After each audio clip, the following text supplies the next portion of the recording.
ఇక్కడ ఇంకో ప్రత్యేకత ఏమిటంటే 2 గోపురాలతో వినాయక విగ్రహం అరుదైన దక్షిణముఖంగా దర్శనమిస్తుంది.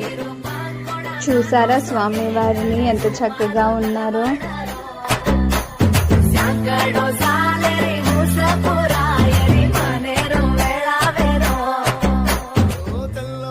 ఇక్కడ ప్రత్యేక పూజలు మరియు ఉత్సవాలు జరుగుతాయండి.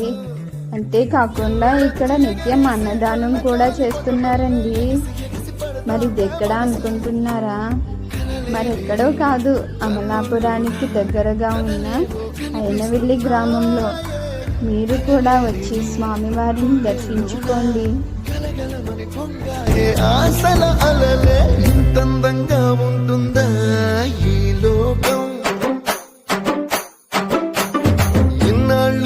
మనసుకి తెలియాలేదే పాప.